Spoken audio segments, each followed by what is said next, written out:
ये hi friends, welcome back to my channel. मेरा नाम चंदन सुदीप है और ये इंपॉर्टेंट वीडियो सीरीज है उन एग्जाम एस्पिरेंट्स के लिए जो एनर्जी ऑडिटर एग्जाम या एनर्जी मैनेजर एग्जाम और में अपियर होना चाहते हैं 2026 में 2026 में।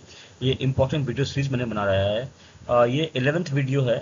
लास्ट 10 वीडियोस मैंने प्रिपेयर किया मेनली आपको हेल्प करने के लिए। अगर आप एग्जाम में रजिस्टर होना चाहते हैं, किस तरह के डॉक्यूमेंट्स चाहिए होगा, कहाँ अपलोड करना है, कैसे अपलोड करना है, किस फॉर्मेट में डॉक्यूमेंट्स को चाहिए होगा। सो मैंने काफ़ी सारे इन्फॉर्मेशन शेयर कर रखे हैं उन 10 वीडियोस में जो कि मैंने इसी चैनल पे अपलोड कर रखा है। आप उन वीडियोस को देख सकते हैं, गो थ्रू कर सकते हैं ताकि आपको अंडरस्टैंडिंग हो सके कैसे आपको एग्जाम के लिए रजिस्टर करना है 2026 के लिए। ये इंपॉर्टेंट वीडियो है मेनली, इसमें मैं डील कर रहा हूँ कैसे आपको बुक्स को पढ़ना चाहिए। जो बीडब्ल्यू ने आपको बुक्स दिए हैं, चार गाइड बुक्स हैं मेनली। तीन गाइड बुक्स जो है फर्स्ट सेकंड थर्ड वो एनर्जी मैनेजर एग्जाम के लिए इम्पोर्टेंट है। फोर्थ वाला जो है वो एनर्जी ऑडिटर एग्जाम के लिए इम्पोर्टेंट है। चारों बुक्स को कैसे पढ़ना है उसके लिए मैंने ये वीडियोस बनाया है। और आगे भी काफ़ी सारे वीडियोस को मैंने अपलोड करना है जिसमें आपको हेल्प करेगा एग्जाम प्रिपेयर करने के लिए, आपके कॉन्सेप्ट्स क्लियर करने के लिए, कैसे आपको कहाँ कहाँ किन किन चीज़ों को ध्यान रखना चाहिए ड्यूरिंग द एग्जामिनेशन, किस तरह क्वेश्चंस आते हैं या आ रखे हैं या आने वाले हैं। उन सब चीज़ों को मैं धीरे धीरे वन बाय वन डील करूंगा आने वाले वीडियोस में। तो प्लीज़ सब्सक्राइब कर ले चैनल को अगर आपने नहीं किया है। अब और इन वीडियो को आप प्लीज़ गो थ्रू करते रहें, इससे आपको बहुत मोटिवेशन मिलेगा, बूस्टअप मिलेगा कॉन्फिडेंस को, और आप इजीली एग्जाम को क्रैक कर पाएंगे फ्रेंड्स। ये वीडियो मेनली जो है वो 6 steps to read BW guide books. जो गाइड बुक्स जो बीडब्ल्यू ने दिया है उनको कैसे पढ़ना है उसके ऊपर मैंने ये वीडियो बनाया है। होपफुली ये जो कंटेंट है आपको पसंद आएगा, you will like the content friend.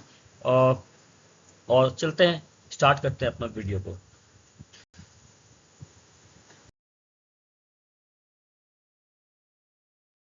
तो सबसे पहले ये इम्पोर्टेंट है जानना why guide book reading matters. Guide books जो आपको बीडब्ल्यू ने दिया है उसको पढ़ना क्यों जरूरी है, इससे फ़ायदा क्या मिलता है। तो समझने वाली ये बात है फ्रेंड्स कि जो एग्ज़ाम का पैटर्न है या जो एग्ज़ाम में जो क्वेश्चंस आते हैं उसमें 70 to 80% जो एग्ज़ाम क्वेश्चंस हैं वो मेनली आपके गाइड बुक से ही आते हैं। पर हो सकता है कि वो एग्जाम में जो क्वेश्चंस आए वो स्ट्रेट अवे नहीं आए, वो घुमा के आपको आ सकते हैं क्वेश्चंस। तो इसके लिए आपको कंसेप्ट को क्लियर करना होगा। क्वेश्चन कहीं और से नहीं आने वाला है, सारा क्वेश्चन आपको गाइड बुक से ही आने वाला है। पर आपको उस गाइड बुक्स को उन गाइड बुक्स को आपको ढंग से पढ़ना है, थॉरोली पढ़ना है, अच्छे से पढ़ना है, ताकि क्वेश्चंस जो आपको आए वो आप उसका आंसर इजीली कर पाए। क्योंकि आपको गाइड बुक पढ़ने से आपके कॉन्सेप्ट्स क्लियर होंगे और उसी कॉन्सेप्ट्स को अप्लाई करना है, चाहे वो न्यूमेरिकल्स हो, शॉर्ट कट क्वेश्चन हो, लॉन्ग टाइप क्वेश्चन हो, किसी तरह क्वेश्चन आए आपको उन्हीं कॉन्सेप्ट्स को अप्लाई करना है। तो आपको पढ़ने आना चाहिए बुक्स को, और पढ़ने के बाद उन कॉन्सेप्ट्स को अप्लाई करना भी आना चाहिए। तो कैसे पढ़ना है बुक्स को और कैसे अप्लाई करना है, इन बातों को हम जानेंगे इस वीडियो में और आने वाले काफ़ी सारे वीडियोस में फ्रेंड्स। तो बने रहिए मेरे साथ में। अगर आपने अभी तक चैनल को सब्सक्राइब नहीं किया है, प्लीज़ सब्सक्राइब चैनल फ्रेंड्स, क्योंकि काफ़ी हेल्पफुल होने वाला है ये वीडियो सीरीज जो मैं आपके लिए प्रिपेयर कर रहा हूँ फ्रेंड्स। पहला स्टेप ये है कि understanding the structure of each guide book. ये बहुत ही ज़रूरी है कि जो गाइड बुक्स आपको मिला है, जो बीडब्ल्यू ने आपको गाइड बुक्स दिया है, पहली बात तो ये समझ लो कि आपको किसी और किताब की ज़रूरत नहीं है। आपको कहीं नहीं पढ़ना है, ना ही कोई कोचिंग सेंटर ज्वाइन करनी है आपको। सारा कुछ इसी इन्हीं गाइड बुक के अंदर में है फ्रेंड्स। आपको कहीं नहीं जाना है। हाँ, आपको जो स्टेप्स लेने हैं या जो आपका स्ट्रक्चर होना चाहिए एग्जाम प्रिपरेशन का, वो बहुत ही इंपॉर्टेंट है, उसमें आपको ध्यान रखना है। इवन जो आपका गाइड बुक पढ़ने का जो स्ट्रक्चर है या अंडरस्टैंड करने का स्ट्रक्चर है वो इम्पोर्टेंट है फ्रेंड्स, कि इन गाइड बुक को कैसे पढ़ना है। अगर आप देखेंगे सारे गाइड बुक्स में डिफरेंट चैप्टर्स दिए हुए हैं। ईच चैप्टर के अंदर में कुछ ना कुछ कॉन्सेप्ट्स है। पहली बात तो उन कॉन्सेप्ट्स को खोजना, निकालना और उनको हाईलाइट करना और कहीं पे नोट डाउन करना, ये सारे कॉन्सेप्ट्स हैं। एक बार चैप्टर पढ़ने से नहीं होगा फ्रेंड्स, आपको लगातार बार बार पढ़ना पड़ेगा। इसलिए मैं कह रहा हूँ do not wait for the last hour, अभी से इसको स्टार्ट कर दे। ये प्रैक्टिस अभी से स्टार्ट कर दे बुक्स पढ़ने का। चैप्टर्स पढ़ने का, राइट। जो भी कंसेप्ट आपको लगता है ये इंपॉर्टेंट है, और आने वाले वीडियोस में मैं बताऊंगा सारे चैप्टर्स में किस किस कॉन्सेप्ट पे ज़्यादा फोकस करना है एग्जामिनेशन पॉइंट ऑफ व्यू से, वो मैं आपको बताऊंगा। पर जब आप किताब को पढ़ रहे हैं, जब आप चैप्टर्स को पढ़ रहे हैं, जो भी इनके इम्पोर्टेंट की पॉइंटर्स हैं, की कंसेप्ट है, उनको कहीं पे नोट डाउन कर लीजिए और बुक्स पे भी हाईलाइट कर दीजिए, राइट। चैप्टर्स का जो कॉन्सेप्ट है, हो सकता है वो डेफिनेशंस हो, कुछ फार्मूलाज हो, राइट। ये फार्मूलाज जो है आपके एप्लीकेशन होंगे न्यूमेरिकल्स के पॉइंट ऑफ व्यू से भी, राइट। तो उनको आपको पढ़ना है। कुछ केस स्टडी बेस्ड क्वेश्चंस भी आते हैं, राइट। जैसे कि कोई भी केस स्टडी दे देगा आपको, उसके बेस पे आपको क्वेश्चन पूछा जाएगा। तो उसके लिए भी कॉन्सेप्ट्स का होना बहुत जरूरी है, अंडरस्टैंडिंग का होना बहुत जरूरी है। अगर आप कॉन्सेप्ट पे फोकस करेंगे, याद नहीं करना है, बहुत ज़्यादा रट्टा नहीं लगाना है, बस आपको कंसेप्ट क्लियर रहना चाहिए। इससे आप बहुत इजीली स्मूथली एग्जाम प्रिपेयर कर पाएंगे और सारे क्वेश्चन का जवाब सही से दे पाएंगे फ्रेंड्स। वो था स्टेप 1। स्टेप 2 में है रीडिंग, लेयर ऑफ रीडिंग, कैसे आपको पढ़ना है, स्टार्ट कैसे करना है और अंत कैसे करना है। स्टार्टिंग में लेयर 1, इसको मैंने लेयर 1 कहा है। लेयर 1 ये हुआ कि आपको पहले बहुत हाई लेवल पढ़ना है, ज़्यादा अंदर नहीं जाना है, सिंपल हेडिंग्स को पढ़ना है, राइट। हेडिंग सब हेडिंग को पढ़ना है कि एक्चुअली इस चैप्टर में है क्या, इसको समझना है पहले कि चैप्टर 1 या चैप्टर 2 या chapter 3, book 1, book 2, book 2, what उन चैप्टर्स में है क्या, वो समझना है पहले। जो इंपॉर्टेंट अगर डायग्राम है, कुछ टेबल्स, उसको टिक करना है, मार्क करना है, हाईलाइट करना है, नोट करना है, करेक्ट। ये हो गया आपका हाई लेवल रीडिंग। जब आप हाई लेवल समझ जाओगे, ओके चैप्टर 1 ये कहता है, इसमें ये चीज़ें हैं इंपॉर्टेंट, इसके बाद आपको उसके अंदर जाना है कि कंसेप्ट को फाइंड करना है और उसको बार बार पढ़ना है। हो सकता है कुछ कॉन्सेप्ट ईजी हो समझने में, कुछ ईजी ना भी हो, आपको उसको बार बार पढ़ना है ताकि कॉन्सेप्ट आपको क्लियरिटी मिलता जाए। जितने बार आप पढ़ोगे उतना आपको क्लियरिटी आएगा। ये आपका होता है लेयर 2 जो मैंने रखा है। थर्ड लेयर हुआ एप्लीकेशन। जो भी आप कॉन्सेप्ट पढ़ रहे हो उसका अप्लाई कैसे करते हो, चाहे वो शॉर्ट क्वेश्चन हो, न्यूमेरिकल्स हो, शॉर्ट डिस्क्रिप्टिव क्वेश्चंस या लॉन्ग डिस्क्रिप्टिव क्वेश्चंस हो, कहीं भी इसका कैसे अप्लाई करना है, उन कॉन्सेप्ट्स का एप्लीकेशन कैसे है, किसी केस स्टडी बेस्ड क्वेश्चन में भी कैसे अप्लाई होता है, वो किसी न्यूमेरिकल्स में वो कैसे अप्लाई होता है, उस पर फोकस करना है। वो डे 1 से नहीं होगा, पहले हाई लेवल करना है लेयर 1, लेयर 2 डीप टाइप करना है, लेयर 3 जब आपको पूरा अंडरस्टैंडिंग हो जाए, नॉलेज हो जाए, फिर कॉन्फिडेंस हो जाए, तब आप स्लोली आप न्यूमेरिकल्स में एंटर कर सकते हैं और उनको अप्लाई कर सकते हैं। Application is important, right. वो लेयर 3 होता है। और मेनली जो क्वेश्चंस आने वाले हैं आपको है वो एप्लीकेशन बेस्ड ही आने वाले हैं, स्ट्रेट अवे क्वेश्चंस आपको नहीं आएंगे। स्टेप 3 है फॉर्मूला एक्सट्रैक्शन मेथड। सारे चैप्टर्स में अगर देखोगे तो आपको फॉर्मूलाज मिलेंगे, तो आपको सबसे पहले अंडरस्टैंड करना है कि वो की फॉर्मूलाज कौन कौन से हैं। मैं भी आपको गाइड करूंगा in different videos which I am going to prepare for you, जिसमें आपको मैं बताऊंगा कि ये फॉर्मूला पे ज़्यादा फोकस करो, क्योंकि ये फॉर्मूला से बेस्ड क्वेश्चन ज़्यादा आते हैं। और किन किन फॉर्मूलाज को ज़्यादा नहीं फोकस करना है, या आप बाद में उसको ज़्यादा फोकस कर सकते हैं जब बाकी फॉर्मूलाज या इंपॉर्टेंट फॉर्मूलाज को आप अच्छे से पढ़ लें। तो उस चैप्टर्स में कौन कौन से फॉर्मूलाज है जिसको आपको हाईलाइट करना है, किन के एरियाज को हाईलाइट करना है, वो मैं आपको सारा बताऊंगा। पर आपके लिए फॉर्मूला, आपके लिए इंपॉर्टेंट ये है कि उन फॉर्मूलाज को आप कहीं पे नोट डाउन करते जाएंगे, एक बैंक बनाएंगे, फॉर्मूला बैंक जिसको मैंने कहा है, एक फॉर्मूला बैंक बनाएंगे जहां चैप्टर वाइज फॉर्मूलाज को नोट डाउन करोगे आप और उसको हाईलाइट करके उसमें स्टोर करते जाओगे, ताकि उनको अप्लाई करने में आपको ईजी होगा और फिर अंडरस्टैंडिंग भी आपका क्लियरिटी आएगा। स्टेप 4 है डायग्राम बेस्ड क्वेश्चंस या लर्निंग।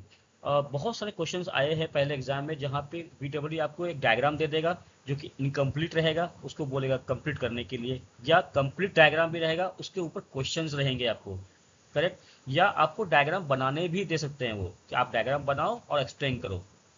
तो इन तरह के क्वेश्चंस आते हैं। तो डायग्राम कौन कौन सा इंपॉर्टेंट है वो मैं आपको बताऊंगा आगे आने वाले वीडियोस में। जैसे कि मोटर एफिशिएंसी के ऊपर हो सकता है, साइकोमेट्रिक चार्ट के ऊपर हो सकता है, रेफरेंस साइकिल के ऊपर हो सकता है, हीट बैलेंस के ऊपर हो सकता है। तो वो मैं बताऊंगा किस तरह के डायग्राम पहले आ चुके हैं और कैसे कैसे डायग्राम आपको जानना चाहिए। पर आपके लिए इंपॉर्टेंट है, जब आप किताब पढ़ोगे तो डायग्राम्स को स्किप नहीं करो, स्टार्टिंग में कम से कम उसको हाईलाइट करके टिक मार्क करके आप रख लो, करेक्ट। स्टेप 5 है चैप्टर वाइज वेटेज स्ट्रैटेजी। मतलब चैप्टर में कुछ चीज़ें इंपॉर्टेंट हो सकती है एग्जामिनेशन पॉइंट ऑफ व्यू से, कुछ इंपॉर्टेंट नहीं भी हो सकती हैं। मैं आपको क्लियरिटी दूंगा, बताऊंगा आने वाले वीडियोस में किन किन चीज़ों पे फोकस ज़्यादा करना है, किन पे फोकस कम कर सकते हो आप। पर आपके लिए अंडरस्टैंडिंग का इंपॉर्टेंट अभी है कि जब आप स्टार्ट करो किताब पढ़ना, चैप्टर्स पढ़ना, आप भी धीरे धीरे एनालाइज करना स्टार्ट कर दो कि आपके लिए कौन कौन सा वेटेज ज़्यादा है विद इन द चैप्टर्स, और किन किन फोकस एरियाज को आप कम रखना है आपको, या बाद में उनको आप कॉन्सेप्ट बिल्डअप कर सकते हो। इनिशियली आपको पहले इन सब चीज़ों पर ज़्यादा फोकस करना है, कॉन्सेप्ट को स्ट्रॉन्ग करना है, ताकि क्वेश्चंस का जो है, ये क्वेश्चंस जो भी इनसे आएंगे वो आपको मिस नहीं करना है, आप ढंग से आंसर कर सकते हो। बाकी जो रह जाएंगे उनको आप बाद में भी तैयार कर सकते हो, ताकि अच्छा मार्क्स आ सके। पर क्वालिफाई करने के लिए एटलीस्ट कुछ जो इम्पोर्टेंट कंसेप्ट है, या कुछ इम्पोर्टेंट जो हाईलाइटेड हाई वेटेड चैप्टर्स है या हाई वेटेड कॉन्सेप्ट्स है, उनको फोकस करके आपको प्रिपेयर करना है, ताकि आपका क्वेश्चंस एटलीस्ट पास मार्क्स तो आप पहले क्लियर कर लो, करेक्ट, और आप क्वालिफाई कर जाओ। Make notes while reading is the sixth step which I think. जब भी आप पढ़ते हो उसका नोट्स बनाना स्टार्ट कर दो, कहीं पे नोट करो। डे वन से मैं कह रहा हूँ, इसलिए नहीं क्योंकि आप बाद में इनको करना, ऐसा नहीं है। अभी से जब आप हाई लेवल लेयर वन जो मैंने बताया पिछले स्लाइड्स में, लेयर टू पे जाओगे आप, तो जो भी आप पढ़ रहे हो, एक बार नहीं, दो बार नहीं, चार बार जब पढ़ रहे हो आप, नोट्स को आप make notes while reading, right, उनका नोट्स बनाना स्टार्ट कर दो। किताब में बनाओ, लैपटॉप पे सेव कर लो, कहीं भी रखो आप, पर उनको बनाना स्टार्ट करो, क्योंकि जितनी बार आप पढ़ोगे और जितनी बार आप उन नोट्स को बनाओगे, फिर नोट्स को गो थ्रू करोगे, आपको ईजी लगेगा, और अंडरस्टैंडिंग और कॉन्सेप्ट और भी क्लियर होते जाएंगे धीरे धीरे। ठीक है, तो नोट्स बनाना बहुत ही इंपॉर्टेंट है, और ये मेरे लिए बहुत इंपॉर्टेंट स्टेप्स है। ये मैंने भी प्रैक्टिस किया था जब मैं प्रिपेयर कर रहा था एग्जाम को। आपको स्टेप 6 नहीं भूलना है। आपको डे वन से जब किताब पढ़ना स्टार्ट करोगे, चैप्टर पढ़ना स्टार्ट करोगे, एक किताब कॉपी खरीद लो और उसमें आप नोट्स बनाना स्टार्ट करो, चाहे वो शॉर्ट क्वेश्चन के लिए हो, न्यूमेरिकल पॉइंट ऑफ व्यू से हो, डिस्क्रिप्टिव क्वेश्चन के पॉइंट ऑफ व्यू से हो, जो भी हो, या कुछ भी नहीं हो, एटलीस्ट जो आपको समझ में आ रहा है आप उन पर लिखते जाओ। तो ये थे मेरे content friends. I hope the content will be useful for you to prepare for your exam. Comment guide book if you want me to create chapter wise study notes. अगर आप चाहते हो कि मैं आपके लिए चैप्टर वाइज स्टडी नोट्स बना के आपको दूँ, जिससे कि आपको पढ़ाई करने में, समझने में, कॉन्सेप्ट क्लियर करने में आपको ईजी हो, तो प्लीज़ कमेंट सेक्शन में गाइड बुक लिखना ना भूलें फ्रेंड्स। इससे मेरे को अंडरस्टैंडिंग होगा मेरे ऑडियंस का, फिर मैं उसी हिसाब से आपके लिए चैप्टर वाइज स्टडी नोट्स बना के आपको पर्सनली भेज दूंगा या फिर अपलोड कर दूंगा फ्रेंड्स, राइट। तो please comment guide book if you want me to create chapter wise study note friends. And thank you for watching the video. Follow me for more updates and guidance on BEE exam 2026. Hopefully ये content आपको पसंद आया होगा। आप मुझे follow कर सकते हैं ऑन लिंक्डइन, ईमेल कर सकते हैं मेरे ईमेल आईडी पे। मैंने ईमेल आईडी दिया हुआ है और डाल दूंगा अपने डिस्क्रिप्शन पे। आप मुझे ईमेल कर सकते हैं with any query, any thoughts, any questions if you have. किसी तरह क्वेश्चन पूछना हो आपको, कुछ समझना हो, सजेशंस हैं, आप प्लीज़ मुझे ईमेल करें, जिससे कि मेरे को समझ में आए मेरे ऑडियंस को मेरे से कितना कनेक्ट हो पा रहा है और मेरे को कितना आप समझ पा रहे हो। मैं काफ़ी सारा वीडियो अभी बनाऊंगा, अपलोड करूंगा इसी चैनल पे, जिससे कि आपको बहुत ही मदद मिलेगी समझने में, क्वेश्चंस को, क्वेश्चन पैटर्न्स को, क्वेश्चन ट्रेंड्स को, और कैसे आप अपने आप को प्रिपेयर कर सकते हैं, कैसे बूस्टअप कर पाएंगे कॉन्फिडेंस को। सारी चीज़ों को मैं डील करूंगा आने वाले वीडियोस में। Please subscribe the channel friends, अगर आपने अब तक नहीं किया है। ये मेरा नया चैनल है, मैंने इंग्लिश में भी एक चैनल बना रखा है, मैं उसका लिंक डाल दूंगा। अगर आपको इंग्लिश में समझना हो आप इंग्लिश में समझ सकते हैं कंटेंट को, हिंदी में समझना हो तो प्लीज़ इसी चैनल को सब्सक्राइब कर लीजिए। ये हिंदी के लिए कंटेंट मैंने बनाया है mainly for Hindi viewers friends. और लाइक एंड शेयर, इस वीडियो को लाइक एंड शेयर करें, अपने कलीग के साथ में शेयर करें जो आप लगता है जिनके लिए इंपॉर्टेंट हो सकता है, ये जो आपके साथ वो भी प्रिपेयर कर रहे हो एग्जाम को। तो please subscribe channel, please like and share the video, and please do comment if you have any query or suggestion for the next video. अगर आप चाहते हैं कोई ऐसा कुछ सजेशन देने के लिए कि और नेक्स्ट वीडियो किस तरह का मैं बनाऊं आपके लिए, do comment in the comment section friends. Thanks for watching the video, see in the next video. Until then take care of yourself and keep learning friends.